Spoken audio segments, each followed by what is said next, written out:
We're shining the light on the failures of the public schools and encouraging Christians to reclaim their responsibility of discipling their children through education. Pastors have said that there's no strong voice advising them on education. Well, CEI is now that strong voice. So join us as we put action to the Great Commission, because education is discipleship. Here's your host. E. Ray Moore with the Christian Education Initiative, and glad to be on here. We have a special guest today. Actually, he's not special to me. I've been friendly with him since maybe the mid '90s, and we've been working together off and on for a long time. But he's going to be new to some of you, and his name is Dr. Gary House. That's spelled House, just like the house you live in. And he's an educator, a college level educator. And we're going to be talking about the topic today, liberal arts colleges closing. And you say, well, what does this have to do with the Christian Education Initiative? Everything, really. We are primarily oriented in the Christian Education Initiative to looking at solutions for K-12 education, public education. And by that, we mean to grow and advance K-12 Christian schooling and homeschooling. And that's been what most of our members are involved in. But we do have a component that we can address higher education as well from time to time, because we think that should be Christian as well. So we have a kind of a comprehensive worldview that the education mandate was given to the family and the church and not to government, and that at least for Christians, educational opportunities and enterprise should have a Christian worldview. And Dr. Gary House, who's with us today, has been involved in this both at the K-12 level and at the higher education level. Welcome, Dr. Gary House. Thank you, Ray. Glad to be here. Can everybody see him? Okay, great. Well, we've been friends. Gail and I have been friends with Gary and Laura since 1995 when he was living in Columbia, South Carolina. And weren't we briefly members of the same congregation, Gary? Is that right? We were. It actually goes back to 1989. So excuse me. Columbia in 1995, so it goes back further. But yes, we went to the same church for a couple of years. That's yeah, and Gary was in Columbia, South Carolina. Weren't you working on your PhD at that time? Yes, I was. Right. Yeah, Gary has got a PhD in education, higher education. Give us a little bit of what your PhD's in and your specialization. Right. I did my PhD in the historical foundations of education, where I studied the history of education in America and philosophy of education. And then I tailored that down to more of a specialization within that general discipline and focused on the history of Christian liberal arts colleges in America. Okay, well, see, like I said, I've got probably one of the leading specialists in this particular area on today who is a Christian. There are a lot of other people that are doing a good job of writing about this issue that we're going to talk about today. But Gary actually concentrated in higher education from a Christian perspective. And what was your dissertation? What was the title? Do you remember? Yeah, I picked one college. It was actually my alma mater, Asbury University, near Lexington, Kentucky. And I focused on a president that had been there for about 18 years, Dr. Dennis Kinlaw. Studied his presidential years and how he actually implemented the Christian liberal arts philosophy of education there at the university. I think he wrote some books that we use in seminaries, and I believe we used one of his books. He was kind of an evangelist as well. Well, you may be thinking of Dr. Robert Coleman. He was at Asbury Seminary. All right, I think. Excuse me, I wasn't prepared for that, but yeah, you were Coleman, yeah. But he was actually my mentor in 2 master's degrees at Asbury Seminary at Trinity Evangelical Divinity School. But Dr. Dennis Kinlaw was the president of the college for several years. Okay, and Asbury has had a rich tradition of higher evangelical higher education. There's an Asbury College, and then there's a seminary. And you you went to both of those schools, right? Correct. Mm-hmm. Yeah. Okay. All right. So he came to here, the University of South Carolina in Columbia, for his PhD. And well, we just want to kind of set that up. And then he's married to Laura, and we've had a number of kids, and they're adults. And then, of course, some of them went to Liberty. Is that correct? Yes, all three did. Yeah, and you're living in Lynchburg right now, Yeah, so yeah. Mm-hmm. he's still kind of, in that environment, and and he's also a member of the Christian Education Initiative, and we would describe him as a higher education consultant, writer, and researcher. All right, let's kind of take a minute and do a statement of the problem. The title is today, Liberal Arts Colleges Closing. And is that a problem, Gary, in your opinion? Is that happening? Well, I guess we're going to find out. I think that we have a history of that, so it's nothing new, although we do have a crisis in our nation that may precipitate even more colleges closing. But I think throughout the years, many small, in particular private liberal arts colleges, have been balancing their budgets very tightly, barely making it each year. Even many colleges operating in the red each year. It's very expensive to operate a college, and most Christian colleges in particular don't have large endowments. Their donor bases don't include large numbers of wealthy contributors. And the cost of running a college continues to increase due to the cost of technology, which is fairly new, and living in a consumer society. There are high expectations from the prospective students and their families that everything on campus be state of the art and nice dormitories, and even that the food in the cafeteria is the best they've ever had. There's a lot of competition between colleges, especially located in the same region, and they have to keep their incentives up. Salaries need to go up, and colleges, a new phenomenon the last several years has been a drastic increase in staff. It used to be a lot of faculty and few staff, but colleges have all added new areas of their institutions, and that requires hiring staff. So a lot of salaries to be paid, and all of that makes it very difficult to keep up. And so anytime there's a cultural shift or a crisis that occurs, they have to change the nature of the way they do business or their business model. But that's not any different than other businesses and corporations and churches and so forth. There's always been changes.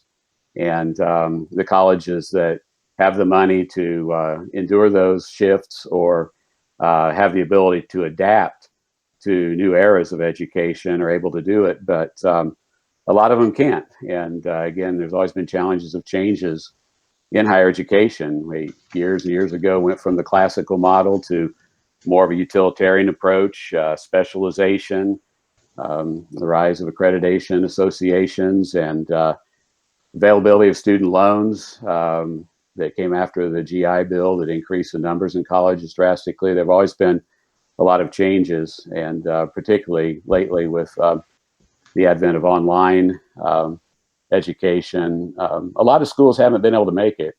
But I think that that this coronavirus issue, from what we're reading and some of the articles that you've read, may cause some extreme difficulty for particularly smaller institutions that don't have much money at their disposal. So, but I think it's mainly the ones that are going to have trouble staying open are the ones that have underlying financial problems. It's just like they say with the coronavirus itself, those people that have underlying health issues are the ones most likely to die. And I think that's the case with the colleges. If they have underlying financial issues, they're most likely the ones that aren't going to make it.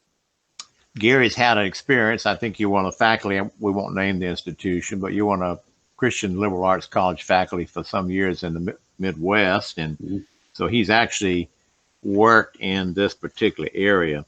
Well, what prompted me to want to explore this topic was I cannot remember. It might have been 6 months ago, and I think Gary has a copy of the article. It was a write-up in the Wall Street Journal on the editorial page, and I read that daily. It's one of the major newspapers in the nation. I guess you'd say the three big ones are the New York Times, which is really a leftist newspaper now, the Washington Post, which is hard left. The Wall Street Journal is sort of more conservative and more friendly to Christianity, and certainly pro-business and pro-free market capitalism. But you wouldn't call it a hard conservative magazine, but it's fair. And you can find some of the most insightful articles of what's happening lately. We found out we had a program that they've had some really good articles on homeschooling in face of the COVID-19 virus. And one article recently, I think it was on March 29, by a assistant editor who happened to be a homeschool dad, wrote very friendly toward homeschooling, and that this situation that we're in right now may benefit homeschooling. So they are friendly, and sometimes I read articles that I don't agree with, but they publish both pro and con. The major newspapers that I mentioned, New York Times and Washington Post, have rightly earned the title of fake news. I mean, they're really, for decades or centuries almost, the New York Times was considered to be the newspaper of record for the whole United States. In other words, when they wrote on something and published something, it was reliable. It may not have been agree with your political or religious views, but they reported truthfully and factually. That's not true anymore. They've really become more propaganda organs for the globalist agenda, but not the Wall Street Journal. So I read an article, and I think Gary's seen it. Don't have it in front of me right now, but we're going to talk about some other articles that have been posted showing the first thing I'd seen that indicate that there was some problem in higher education with liberal arts colleges, and that many might face closure for some of the reasons that Dr. Gary House has already explained. And we're going to take some time the rest of the day to talk about the situation and what it means, good or bad.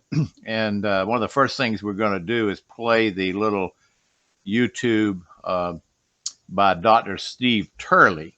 He is a conservative Christian who is a former professor, and he's talking about the fact that leftist liberal arts colleges are the ones that are closing the most. So let's play that, and then we'll talk about 10 minutes of it, and Gary's seen it, and we'll comment on it. He's in our camp generally, and he's a former college professor, just like Gary House. Okay, Sheldon? Liberal colleges really are collapsing. That's what we'll be talking about on today's video. Gang, this is no exaggeration or hyperbole. A number of articles have been written pointing out that our higher education system is currently fighting for its very life and losing. So we're going to take a look at the dire situation, particularly for small liberal arts colleges, which are predominantly liberal.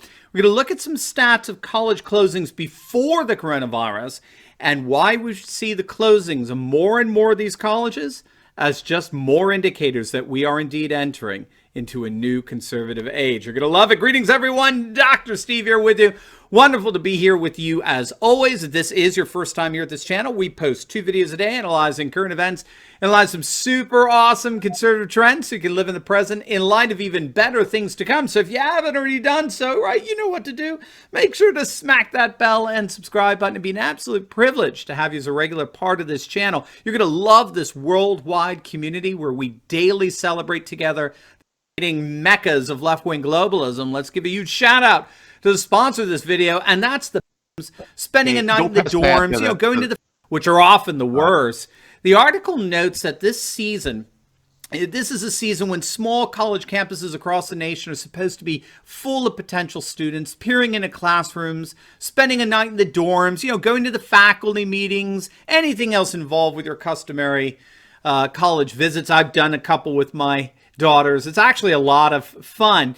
But instead, college campuses are, of course, empty as we speak. And so all of the college campus visits thus far have been virtual. They've been online, which may have a dramatic impact on enrollment in small liberal arts colleges across the nation. As another USA Today article notes, the simple fact is that the coronavirus has, in many respects, rendered the future of higher education in America increasingly uncertain. Now, of course, most classes are being held online currently. Dorms have been emptied. They may not open perhaps for the whole of next year, since colleges simply don't have the medical facilities and resources that could handle another possible outbreak. In fact, if the requirement for social distancing remains in effect into the next year, college campuses may be nothing more than ghost towns for the foreseeable future. This has many academics and administrators frankly panicked, since we have to understand that liberal arts colleges were already in dire straits before this virus. I don't know if you knew this, but things have been so bad for small liberal arts colleges, the vast majority of which, of course, are radically infested with left-wing cultural Marxism. But things have been so bad that a Harvard Business School professor actually predicted that by the year 2030, okay, and keep in mind this was before the coronavirus, but by the year 2030, just a mere 10 years from now, the higher education bubble will completely burst, and as many as 50% of all colleges will close their doors permanently. Again, we're not talking, a century from now or 50 years from now. We're talking a mere 10 years. Now, this was coming from the Harvard business professor named Clayton Christensen. And he predicted, I think it was just in the last year or so, I think it was a 2019 prediction. He predicted that upwards of 50% of all colleges and universities will close or go bankrupt in the next decade. Christensen argued that virtually all colleges are using a business model that can't even remotely keep up with all the technological and telecommunicative innovations that we've seen over the last 10 years or so. And so in order to compete with these online digital innovations, colleges have had to discount their tuition on average by around 50%. Now, any discount that goes past the 35% mark puts the college in a danger zone in terms of paying for its actual expenditures. So right before the coronavirus outbreak, 25% of private colleges were in the red. They were running deficit. They could not pay for their expenditures. Same with public colleges, by the way. Most public colleges have expenses that far outpace their revenue. And so colleges have begun to close their doors in record numbers. And again, this was all before the outbreak, okay? I don't know if you're familiar with this, but every year since 2016, dozens of colleges have collapsed. They've closed their doors permanently. Just to give you a sense of how significant this is. One of those colleges that just recently closed was Green Mountain College in Vermont. Now, Green Mountain College has been around for 135 years, okay? Now, of course, they bought into all the cultural Marxist nonsense over the course of those years, since the 1960s, when cultural Marxism first made its way onto college campuses. And they became a full-blown environmental liberal arts college. But alas, as of last year, for the first time in 135 years, they did not open their doors. In the last few years, they're not alone. Over 20 private colleges across the country have closed their doors permanently. And even many more are barely hanging on. Take, for example, Hampshire College in Massachusetts. All right. Do you know about Hampshire College and the whole controversy surrounding it? How they all went, they got woke but went broke. It was hilarious. It all started back on November 8th, 2016. You know that date, one of the most wonderful dates in history. It's a date that rocked the globalist world order when Donald Trump was elected the 45th president of the United States, okay? So shortly after President Trump's election, of course you're going to believe it, Hampshire College students demanded that the college take down the American flag as protest from university property. The college actually freaking approved. The college allowed the American flag to be removed from its main flagpole to protest the election of Donald Trump. And according to the New York Times, the flag was subsequently burned. Well, that ignited the ire of a group of military veterans, God bless them, about 400 of which came out and held a protest at Hampshire College as a sign of solidarity and respect for the flag and for veterans. And they came out with their own American flags, waving and demonstrating their shock that a college would allow for such disrespect and disdain among their student body and faculty. Well, since then, the college has imploded in terms of enrollment. They've had to cut 82 positions from their 400-member payroll. And in January 2019, the Hampshire College president announced that the college was in such financial jeopardy that they wouldn't be admitting a freshman class for the fall of that year. Now, he did get some pushback on that, so the president relented, and he allowed for a freshman class of up to close to 80 students. But when all was said and done, the total incoming freshman class that enrolled turned out to be no more than a mere 15 students. That number for the fall 2009, 15 students, represented an astonishing 94% decrease from the 2018 freshman class. The overall enrollment plunged from 1,200 students to barely 600. But again, it's exemplative of what was happening to left-wing colleges all across the country. And in light of this, the Harvard business professor was predicting that a full 50% of these colleges would be permanently closing their doors in a matter of a decade. And that, of course, was all before the coronavirus. Now, all bets are off. We may be seeing a 50% shutdown in a matter of mere months at this point. Now, why is all of this so important? Well, it's important because scholars have looked into the question as to what makes people liberal, okay? Why do people buy into all of this cultural Marxist nonsense? Okay, I think we can stop at this point. We just kind of, okay, all right, good. That was it's a pretty good report, and of course he's very definitely a conservative, as we are, and I would guess that a lot of the liberal arts colleges are liberal, definitely tilted to the left. And so I guess if they close, it's not a bad thing.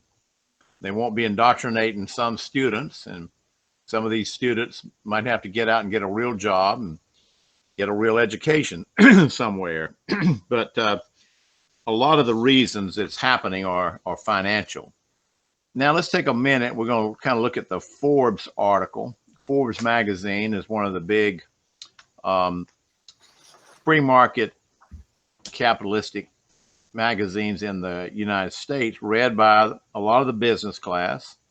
The Forbes family started. Steve Forbes is a great intellectual free market conservative, and they have written an article on it.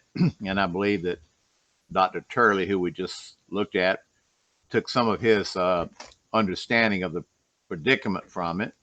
And they actually commented on Professor Clayton Christensen at Harvard. Now, again, Harvard is a left of center school too, but sometimes they do empirical research and different topics, and they come up, they're pretty accurate.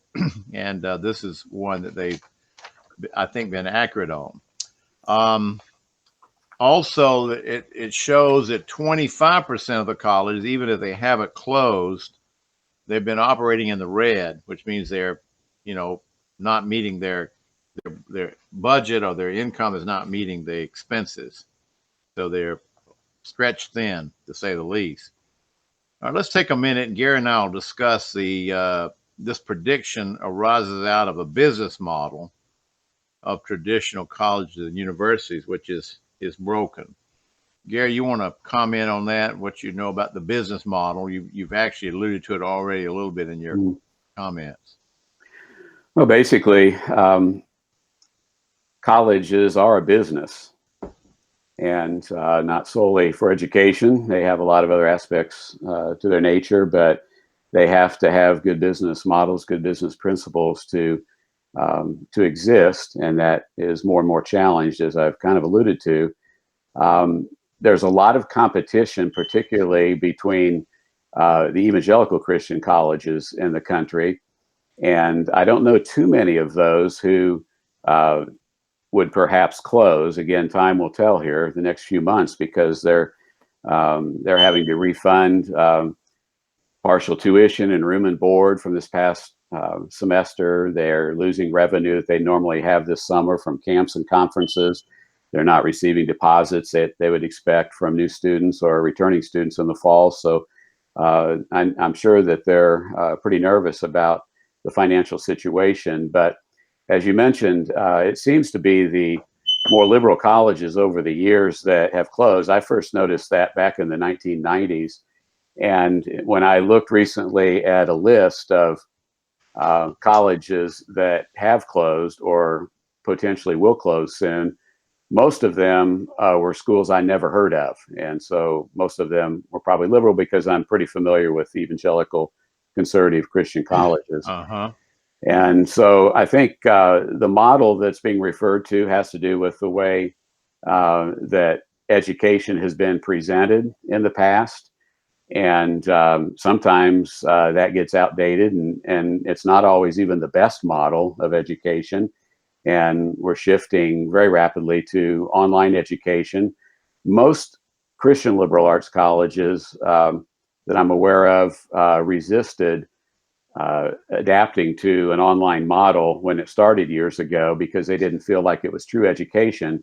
And oftentimes the courses were watered down to maybe just a third or even half of the content initially. So it wasn't very popular among the faculty, and faculty didn't even want to teach. But then as colleges struggled more financially, they were forced to find new streams of revenue, and online was the most logical. So almost all liberal arts colleges, even in the Christian realm, have online classes, and faculty are required usually to teach at least one each semester. And a pretty significant percentage of students now are doing their education online, although the verdict's still out among faculty and students on which is better, in class or online.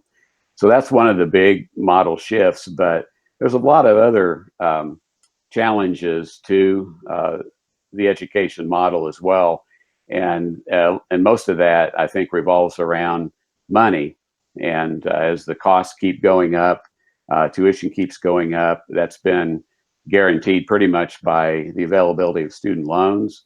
And those are pretty much an entitlement these days with students, but that's becoming a crippling burden to families and graduates as they go out into the workplace. And most probably have jobs that can't maybe even pay those student loans off in a lifetime. It's not unusual for a student these days to graduate with student loans between $30,000 and up to $100,000 or more dollars from their college education. And it's particularly difficult for people going into areas such as ministry or missions. But I think that families, parents in particular, are taking a second look at the value of a Christian college private education versus what it used to be, mainly because of the rising cost and the student loan burden. So colleges need to look at different ways, different models in the future, at least in those couple of areas. How about the tuition, which is what the students pay? It really doesn't finance that much of the budget, does it? Do you have any idea what the percentage would be funded by tuition? Yeah, I'm not really sure these days. It's been years since I've heard those figures, but no, it's not. It would be in the lower, half of all revenue that's needed. Mm-hmm. The other thing would be that we're in contact with several Christian colleges, liberal arts colleges, actually Bible colleges that we supported in the past, and our children have attended. Of course, Gary's children went to Liberty, and we've been very supportive of Liberty over the years. But our children, two of them, went to Columbia International University, which is here in South Carolina. Very good school with a long tradition. It was a Bible, I think the second oldest Bible college founded in the nation after Moody. Moody was founded, I think, around the turn of the 20th century. And this one was founded in 1923, I believe. And at that time, there was a whole number, dozens, if not several hundred Bible colleges that sprung up in the nation, probably from the 20s, 30s through the 50s and 60s. But a lot of them have gone out of business because it was. You explain that phenomenon because you've been a specialist and have written about it, Gary. Yeah, well, that's a good example of what could happen here in the near future with the four-year liberal arts colleges. The Bible college movement was huge for years, and they most of them either were forced to become four-year liberal arts colleges and offer many more course majors than just Bible. Some of them merged with other institutions, and many of them just disappeared, went out of business. And again, we may be seeing a new trend with the four-year colleges today. But schools like CIU, and I taught there for a few years when I was in Columbia, actually, in their seminary. And it was a very good school, and I'm sure still is. They were able to stay afloat as a Bible college, and pretty much have transitioned in many ways to offer more courses than they used to, and add a lot of graduate options as well. I'm not sure what they're doing in online right now, but a lot of the smaller ones didn't make it. And again, that may be something we're seeing now. Another issue with the Bible colleges was accreditation, and most of them were not accredited. And once the accreditation associations came on board, in many ways they control the academic institutions today. And schools need to be accredited, at least they believe, because the students, in the job market, a lot of employers won't look at a resume unless the students earn a degree from an accredited institution. So there's a lot of pressure there. And yet those associations put a lot of pressure on the institutions to do things that they really don't feel like they can do or should do, but they have to do it anyway. There are new schools popping up around that churches are starting, and some independent that have chosen not to be accredited so that they can offer what they want and not be captive by the political correctness movement. But again, they struggle a lot with student enrollment and financially. But it's yet to be determined, what will happen if a whole new era is going to open up with consolidations, mergers, schools going out of business. But we definitely could be on the verge of something like that happening. But go ahead. We've had a long family association with our children and grandchildren with Columbia International University. We refer to it as CIU. And of course, Gary was on the faculty there for a time. And then our children all attended Ben Lippen, which is their undergrad, their K-12 school, which is in the same campus. And it's a very fine school, highly rated ACSI Christian school. And my wife actually taught there for 10 years and was head of the English department.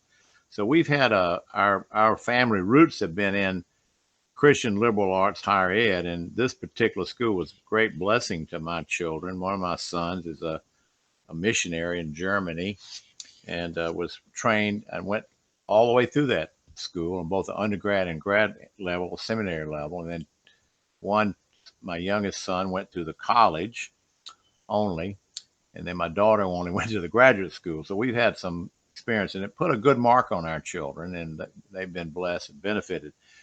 We were here when it sort of was transitioning and rebranding is the word they used, to move to more of a liberal arts college without giving up their heavy ministry. They were normally into missionary work, music ministries, Bible majors, seminary. Those are the things they concentrated on, and the demand for those majors had sort of decreased. So my youngest son was actually in the first humanities class when they offered humanities. I guess describe humanities, Gary, a little bit. He majored in that and benefited. That was his degree. Help me with that. I know what he took. Well, humanities can be general education courses, but they also can include a lot of courses that were some of the traditional liberal arts. But education has changed a lot over the last several decades, where it's kind of a broad area right now and really kind of hard to define. But there's some good courses. They would include music and art and perhaps even literature in some cases.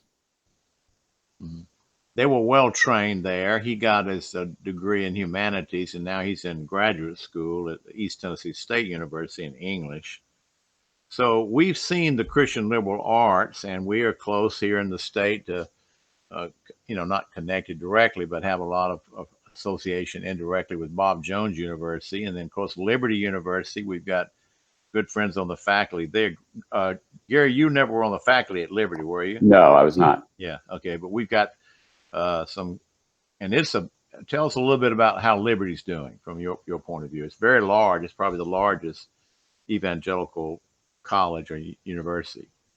Yeah, that's what they claim. I'm certain it is. I'm not right there on campus. I know some faculty and staff, but there's a lot of different dynamics within Christian colleges that are made up by the administrations, the faculty, where the institution is on the conservative to liberal spectrum. And one of the, if an administration or a faculty is moving liberal, and keep in mind that all institutions move to the left over time, and sometimes it's easier for independent institutions to do that because they don't have the sponsorship of a denomination to kind of watch over them. But denominational colleges usually move to the left much quicker than the grassroots of the denomination, and many have even broken ties with denominations over the years, and the ones that haven't, a lot of them would like to. But the key is to stop that move to the left, and so at a school, you mentioned Liberty, for example.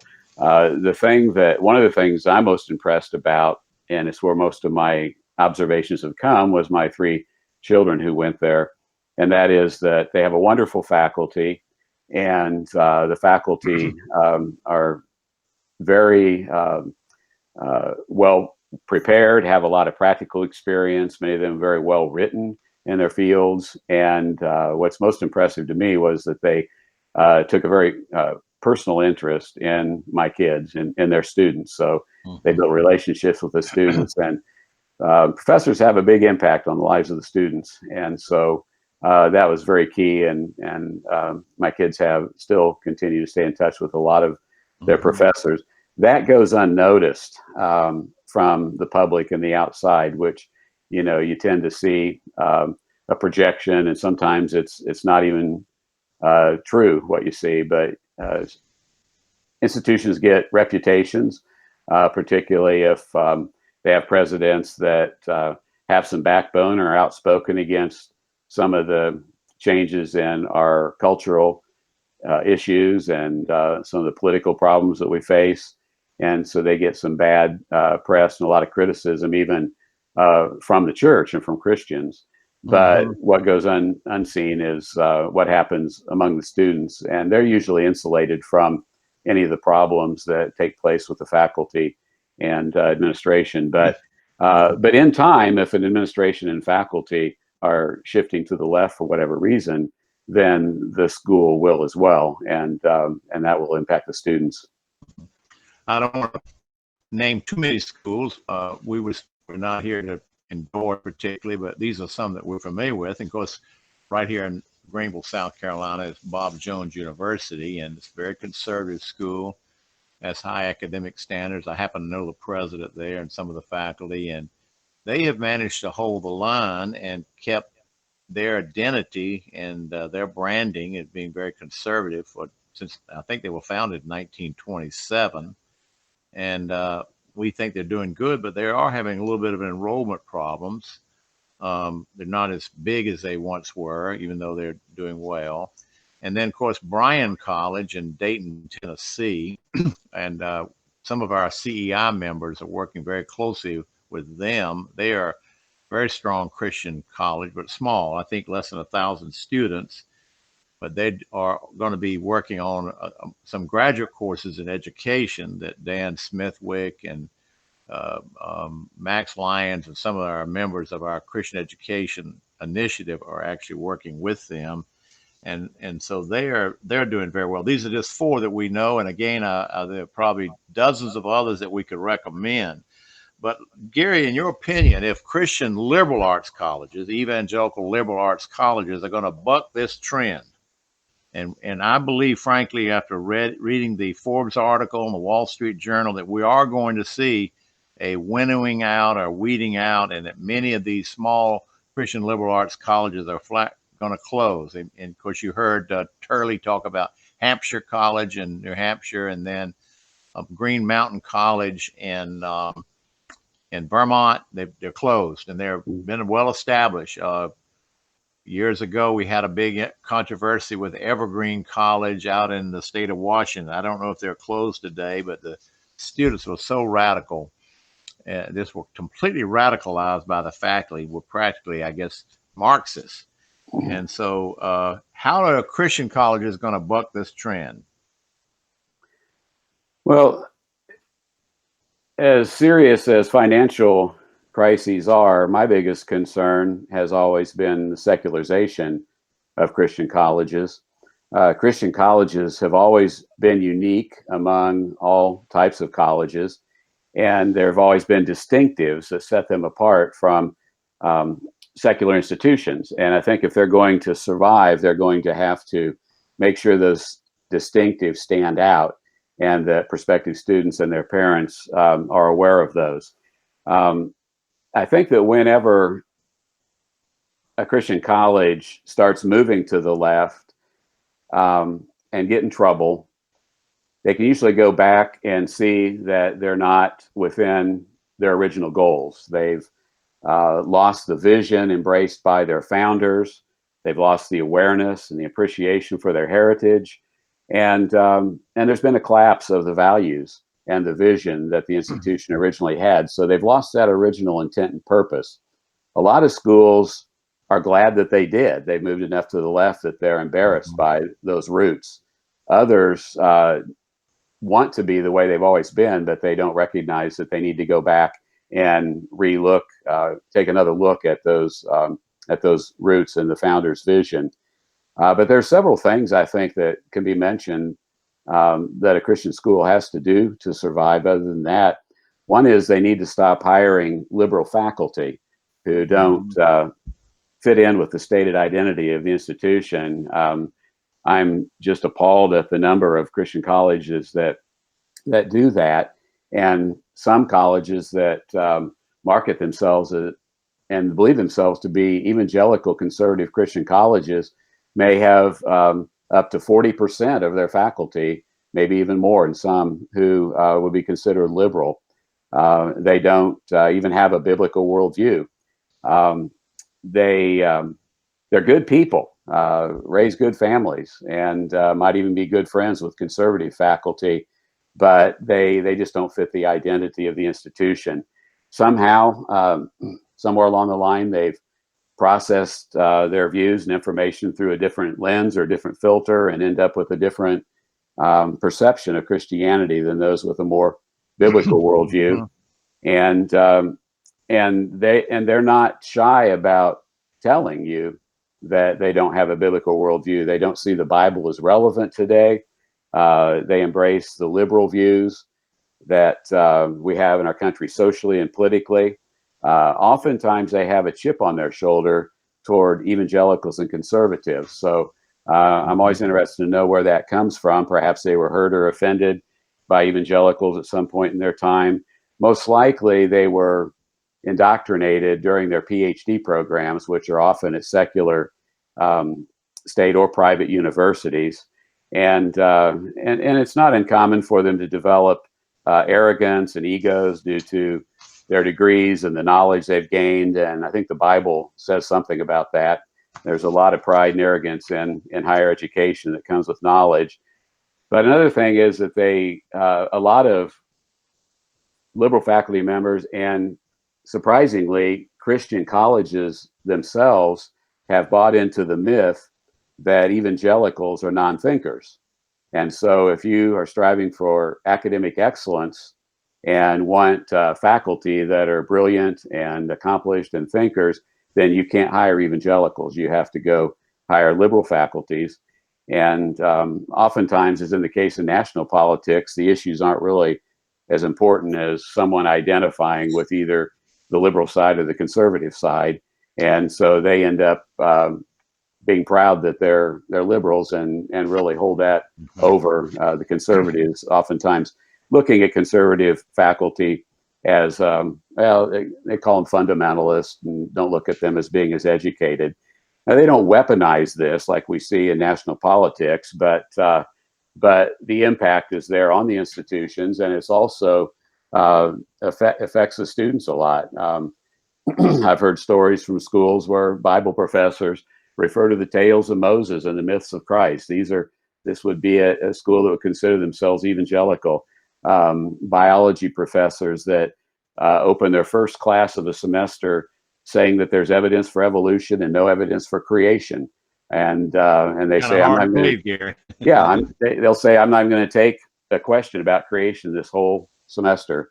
Revisionist history being taught in history classes, and some of the worst departments at Christian colleges, not all again, so I'm not making a general statement, but the ones that would most likely turn liberal seem to be English departments, if not science, but English. Oftentimes the literature classes, the professors have the students read very obscene, indecent books and articles. Their discussions follow, and I think there's something there in terms of a shock and awe value that they want to present to the students. But you'd think that these faculty would want to be at liberal colleges, but somehow they end up at evangelical schools, partly because, as I said earlier, they're hired because of the schools that they did PhDs in.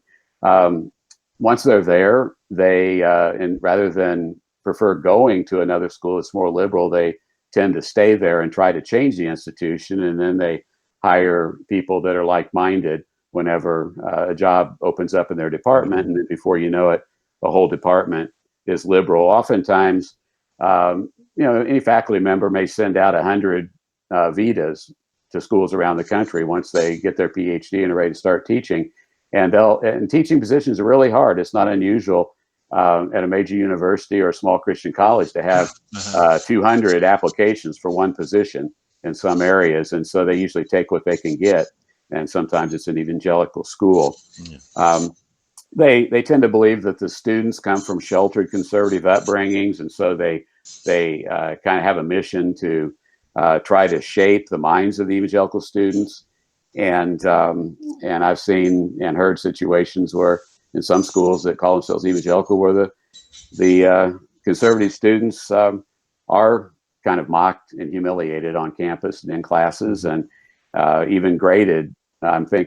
Accordingly. I'm thinking of one situation where a student told me that at an evangelical Christian college, she had a liberal history professor, and she was conservative, and she challenged him with her views, which supposedly professors want, analytical thinkers. And at the end of the year, she had all A's, and A's in all of her exams, including her final exam. She got a B for the course. When she went to talk to her professor about that, he said, "You did all A work, but I'm giving you a B because of your conservative views." And so this was at an evangelical college, and now a conservative professor could never get away with doing that, to a liberal professor. So there's often a double standard. That would be expected at a secular university, and I was just told by a friend recently about his daughter that was taking a class at a secular university, and one of the requirements was to write a paper on abortion. And so she decided, and a friend decided to, as Christians, to write according to their conscience and their beliefs. And they got D's on the paper and for the course because of their views on abortion. But you wouldn't expect that in a Christian college. And again, it's not at all Christian colleges. So the first question would be, why, where are the conservative faculty? And why aren't they speaking up against the hiring of the liberal faculty who are 100% convinced in what they believe? It's amazing. They see issues such as abortion and marriage and sexual morality and freedom as political or social issues rather than biblical issues. and they bought into the politically correct cultural false narrative that's morally and intellectually bankrupt in our country. But the Christian colleges and the faculty there still tolerate them when you think that they would want to do a purging, but it doesn't seem to be the case. And I think that, you know, these Christian colleges are microcosms of our country, and we've seen that conservatives in our nation are slow to wake up to threats to our freedom and you know, some of the things that we believe, religious and political freedom in our country, and that I've observed that that's the case at some of these colleges that are shifting to the left through secularization. Yeah. So what Gary's saying, I think, and we've kind of touched on it, if these evangelical colleges, liberal arts colleges, are going to survive, they're going to have to maintain their distinctives and their founding era, their creeds, their position papers, and their doctrinal statement. They have to be faithful to that and really believe in it. They can't just be something they sign and then go off and do whatever they want. And what Gary's saying is happened in the past, and we hope it's not happening with, say, the 3 or 4 institutions that we've talked about today. These are ones that we're not trying to survey all of the schools. We know it's happening around the country, and these schools may lose out. Let's take a minute and look at some solutions. And we've already mentioned one. The evangelical colleges have to maintain their identity. And frankly, the stronger they maintain it, the better off they'll be, because we've got so many children coming from homeschool families, Christian schools. I've talked to the president of Bob Jones, and I think they told me that 40% of the children at Bob Jones are coming from Christian homeschooling. About 40% are coming out of private Christian schools, and only 20% from public schools. So those kids are coming in with a good foundation, assuming they've had a good Christian foundation at home and in a Christian school. So they expect to be equipped in Christian philosophy, theology, and not into some politically correct agenda. So that's going to be important if these schools are going to survive.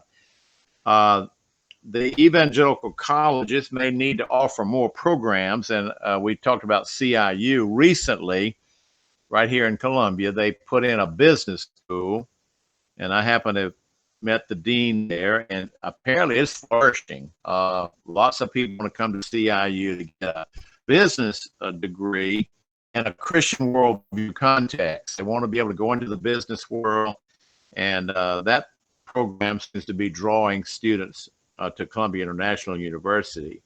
And I already mentioned humanities. And of course, Liberty is a huge campus, and they have so many more programs. Technical colleges are going to be places that Christian kids can go and get a trade or a skill and not be corrupted. Here in South Carolina, we have a big technical college system, and they have a very good nursing degree that's rates right up there with major colleges and universities in our state. And then Gary's already mentioned online education. And then I think as this situation deteriorates, and we know that as the Christian liberal arts colleges close, many of them will not be friendly to Christianity. They're going to close because of radical faculty and radical programs. We've already seen 2 examples. And frankly, it's a good thing. If they're not going to maintain and teach the truth at any level and going to radicalize our youth, let's let them close. And children can go to technical colleges, and then hopefully local churches can provide pastoral training, worldview training, philosophy, and theology. It'll cause the church to have to buck up its plans and become a more serious educational institution. And so many of our churches just present light little sermons and mediocre little sermons and mediocre little Sunday school classes. And there's no reason that churches couldn't do a much, much better job and become serious educational institutions. Gary, I'd like you to comment on that. we're really running out of time. So Yeah, well, those are good points, and I think that there are a lot of Christian parents and homeschool parents in particular are looking at different alternatives because they're not seeing the level of education that they expect from a Christian liberal arts college um, being presented at some of these schools. And as I mentioned already, the cost is so high, and in many of them may not be on campus, but the morals of the students aren't a whole lot different than they might be at a secular institution. I've had faculty at some of the best evangelical Christian colleges tell me that easily over half of their students believe in a socialist economic view and homosexuality, gay marriage, and those types of issues. And so what's happened is rather than reflecting biblical values, many faculty and students at our Christian colleges are an image of the values of the world. And so that needs to be addressed by the schools as well. They're not presenting a biblical worldview. They don't. Very few colleges even have a course. I think that they ought to have a freshman course on biblical worldview. It should be the full year, and they're not integrating biblical worldview into the academic disciplines. So you'd think that would be a given, but it's not. A lot of schools haven't been for a long time, nor are they now deeply spiritual, and they have no way to measure that. So they think they're in good shape. They don't want to admit that they aren't. And all of those things are going to affect enrollment as parents start seeing them, have the consequences of secularization. And they're going to, and the college is another thing that we haven't really mentioned is we're in an unprecedented time of militancy now from the left. And there's just a lot of efforts to stamp out Christianity in our culture across the board. And for years, Christian colleges have anticipated at some point in time threats to their existence as the federal government at some point in time, hopefully they don't, but they could require or mandate Christian colleges to hire faculty that don't agree with their statement of faith or their biblical values. And if they don't hire accordingly, then there will be lawsuits on their doorstep, and most Christian colleges wouldn't have the funds to fight those lengthy lawsuits. And also the federalization of student loans is another issue that hasn't played out either in terms of students going. So there are some real threats that could be on the horizon that that don't even have to do with coronavirus financial issues. So a lot of alternatives people are talking about, and so that may be part of the shift if the schools don't change their model. Running out of time, but let me kind of summary. Gary, just so thank you for being on with us today, and I'm glad we had somebody that really has worked inside the bowels of Christian higher education. We didn't even mention the demographic issue because abortion and low birth rate is really affecting higher ed. And thankfully, evangelical Christian families tend to have more children, and so they will be able to supply students to these Christian liberal arts colleges if they choose to go there, if the colleges will maintain their creed and their discipline and their good order and become known for their distinctives. And so it's important that in the time that is remaining in our nation, that the Christian liberal arts colleges become better known for what they're known to do rather than become like the world. Because if they do that, then there's no reason for a dedicated Christian family to send their children to a college that's going to compromise and corrupt their own worldview. So that's something that we didn't even hardly discuss, is the demographic change. Put the Forbes article up one more time. So we didn't get a chance to discuss the whole thing, but this is a very, very important article by Michael Horn. You'll have to go to Forbes, December 13th, 2018. I don't have a copyright, so I can't just mail it to you, but I can reference it. And this is a very interesting article explaining the problem.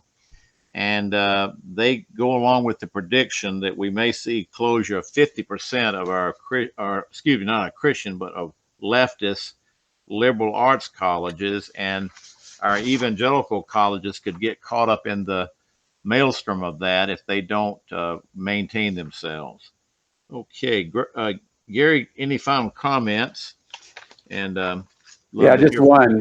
In light of what we've talked about, I think it's really important for parents of prospective college students to not assume that a school they might be looking at is Christian just because the school says they are, and figure out a way to choose a true Christian college, because a lot of colleges that have liberal faculty and really are not Christ-centered put out a lot of their recruiting materials that say that they are. And so there's a lot of students that think they're going to a true Christ-centered school. Once they get there, they're faced with all the challenges, many of them strategic and intentional by faculty, to get them to question their faith by the end of the first semester and give up their faith by the end of their freshman year. So do some things like have personal interviews with the faculty that the students are going to have. Ask the right questions. Ask tough questions. Demand truth of what it's really like on campus. Look at chapel and convocation speakers. A lot of evangelical schools have a lot of liberal chapel speakers, and research the professors, see what articles and books they've written, look at what books are being required reading for the classes, as well as articles, and talk to students who are currently enrolled as well as graduates, and find out if the school is truly Christian, if they have a biblical worldview. Do the professors really care about the students? Are there really true believers on the campus? If you do those things, you'll rule out some schools, and the ones that are what you're hoping they'll be will be the place that the kids need to go to. Finally, if you have an attachment to any particular Christian institution, maybe a high school, or school like my grandchildren and children went to, or to a university, pray for them. Put them on your regular prayer list. We pray for missionaries, we pray for evangelists. Well, we should be praying for our Christian institutions, that God will keep them true and pure and holy, and that they will keep their standards, because these are shaping our culture, and they also shape the church, and they shape the lives of our young people. Okay, thank you for being on today, and we appreciate Gary, and we continue to work with him and Laura. They have ministries that they're involved in, and we really admire them as a couple. And like I said, they've been friends since 1989. Sorry I got that year wrong. And but he's in Lynchburg, Virginia, and he does speak and teach, and he has a ministry that he and Laura created recently, and we'll have him back another time to talk about that, which is a little bit of a separate item. Okay, let's close in prayer. Father God, we thank you for raising up so many wonderful Christian institutions, Bible colleges, universities, over the course of the history of our nation. And we see so many that were once great, mighty institutions that have turned away from the faith.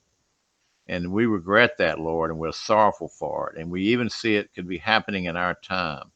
Help us to be diligent to maintain things that you've given to be maintained in orthodoxy and in sound theology and in holiness. Now, we thank you for this program today, that we could discuss the problem and the issue of diminishing and closing higher education. And we pray even that would work out to the advancement of your kingdom. And we'll give you the thanks in Jesus' name. Amen. This is my story, and I'm sticking with it.